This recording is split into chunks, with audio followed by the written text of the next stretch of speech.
Ya, bismillahirrahmanirrahim. Assalamualaikum warahmatullahi wabarakatuh. Kali ini kita akan belajar multimeter ya. Jadi multimeter ini kadang disebut amperemeter atau mungkin bisa lebih ya. Tapi di sini multimeter hanya terbatas amperemeter, ampere, volt dan ohmmeter. Ya, kita dengarkan ya. A multimeter can be switched to take many different measurements. Click on the dial to see what this meter can measure. Kita klik dial, kita dial ya. Oke, ini berarti nyambung ya, continuity. Ini ngukur tegangan, volt DC. Ini milivolt, ini DC, ampermeter untuk ampere, ini miliampere, ini microampere, ini AC volt, ini milivolt AC, ini AC ampermeter, ini miliampermeter AC, mikroampermeter AC, dan ohm resistansi ya, kemudian kilo ohm, mega ohm dan seterusnya. Kita stop lagi ya. Oke, kita lihat bagaimana cara kerja multimeter. Kita lihat sini slide-nya. Oke, In ini practice, a voltmeter must draw some current in order to work. Good voltmeters have very high resistance. An electronic meter might have a resistance of 20 megohms. This causes very little loading. Oke, kita belum bahas sampai praktisnya, kita lihat dari awal dulu ya. Oke, ini kita persingkat aja. Oke, ini When you've built an electronic circuit, you'll need to test it. You may want to measure current or voltage on a meter, or look at a waveform on an oscilloscope. In this section, we will look at some of the instruments you will use.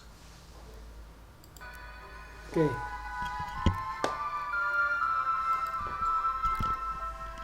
Oke, kita mulai dengan ini ya, ampermeter ya. Jadi kadang disebut ammeter. Ini ampermeter tuh dipasang seri. Nah, ini dipasang seri ke sini ya. Jadi untuk ukur arus dipasang seri ya. Since the current flow through a component, the ammeter must go in series to make sure the same current flow through the meter. Oke. Nah, ini perhitungan berapa arus yang mengalir pada rangkaian ini.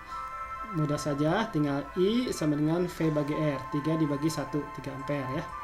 Dan satuannya bisa juga yang miliampere atau yang mikroampere ya. Oke, sambung lagi. Nah, ini kalau tahanannya kita ganti 1 kilo ohm, ini 1 mega. Arusnya yang ini menjadi 3 miliampere, 3 bagi 1000. Yang ini 3 bagi 1 juta, ya 3 mikroampere ya. Oke, sambung. Kalau ini kita dengarkan ya. What resistance should an ammeter have? Examine the circuit shown. The current can be calculated to be 4.5 milliamps. We would expect an ammeter to show 4.5 milliamps if we put it in this circuit. But suppose the ammeter had a very large resistance of its own, say 10 kiloohms. What do you think this would do to the current? Oke, tapi kenyataannya karena kalau kita pasang ampermeter di sini, arusnya akan berkurang karena ampermeter sendiri memiliki tahanan dalam, sehingga harusnya arusnya 4,5 dibagi 1 kilo 4,5 ampere, tapi kenyataannya bisa decrease ya karena ada tahanan dalam. Correct. It Nah, would sini. decrease the current. The total resistance is now 11,000 ohms, so the current becomes 0.4 milliamps. The ammeter has reduced the current from 4.5 milliamps to 0.4 milliamps. Oke, sambung lagi ya. Nah, ini. The very best resistance for an ammeter would be 0 ohms. Then it would not affect the current at all. In practice, this is not possible. The ammeter must have some resistance. As long as the resistance is quite low, say a few ohms, then it will have very little effect on circuits with several kiloohms of resistance. Jadi ampermeter ideal itu harusnya tahan dalamnya 0, tapi tidak mungkin. Karena itu diusahakan tangan dalamnya itu kecil sekali ya, sehingga efeknya tidak terasa, pengaruhnya tidak terasa terhadap hasil pengukuran begitu ya.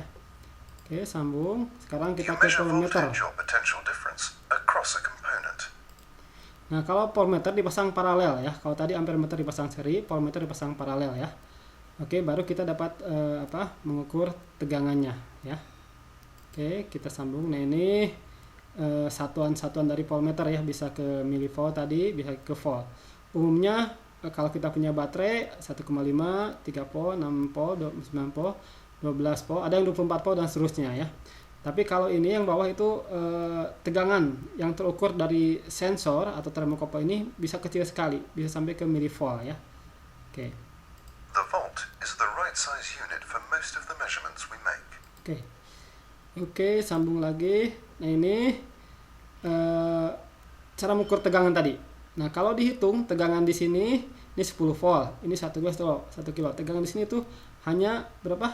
10 bagi 2 ya, 5 volt. Tapi kalau kita ukur dengan voltmeter itu bisa lain ceritanya. Karena apa? Karena di sini ada tahanan dalam lagi, ya. Nah, tahanan dalam ini akan mengakibatkan hasil pengukuran yang berbeda. Kalau tahanan dalamnya sini 1 kilo, maka yang terukur hanya 3,3 volt. Jadi terjadi penurunan tegangan ya. Itu karena ada efek pembebanan begitu. Oke, yang idealnya itu voltmeter itu tahanannya itu besar sekali, bahkan tak hingga ya. Tapi ini pun tidak mungkin. Tetap tahanan yang bagus itu yang besar sekali ya. Tahanan dalam untuk voltmeter itu yang besar sekali sampai ke mega ohm. Oke, sekarang kita lihat bagaimana cara mengukur tegangan ya. Cara mengukur tegangan kita lihat sini. Nah, ini cara mengukur tegangan, kalau itu mengukur arus ya. Nah, ini mengukur tegangan, kita lihat. Jadi tegangan ini diukur secara paralel ya. Jadi ini baterai, maka tegangan yang terukur itu di sini. Ini paralel dengan baterai dengan sumbernya. Kalau arus seperti ini, arus diserikan, gitu ya. Arus diserikan. Jadi baru kita tahu arus yang mengalir pada tahanan ini. Dan kalau gabungan, nah ini gabungan. Kita ingin mengukur tegangan dan arus pada lampu ini. Nah, kita lihat sini ya. Nah, ini kita punya sebuah lampu ya. Kemudian lampu itu dikasih baterai. Lampu akan menyala. Berapa arus yang mengalir pada baterai dan berapa tegangan yang ada pada baterai, maka cara pengukurannya seperti ini. Kita lihat ya. Jadi mengukur arus itu diserikan. Sini. Jadi ampere meter itu ada dalam rangkaian. Tapi kalau tegangan cukup di ini aja, probe-nya cukup ditempelkan ke sini. Beda dengan arus. Arus nggak bisa ditempelkan probe-nya, tapi harus dilekatkan di sini ya. Oke, saya pikir itu saja pengetahuan kita tentang cara mengukur tegangan dan arus ya. Jadi ukur tegangan, arus diserikan. Ukur tegangan diparalelkan, ukur arus diserikan. Demikian kuliah kita kali ini. Insyaallah bersambung. Tetap semangat. Assalamualaikum warahmatullahi wabarakatuh. Kita dengar musik dulu ya.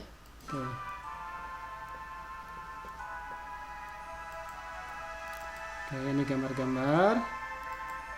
Mungkin ini pengukuran, ini alat ukur yang analog dan digital ya. Nanti kita akan sambung untuk pengukuran tahanan ya. Oke. Pertahanan belum ya. Oke, terima kasih. Kita akan sambung next nanti ya.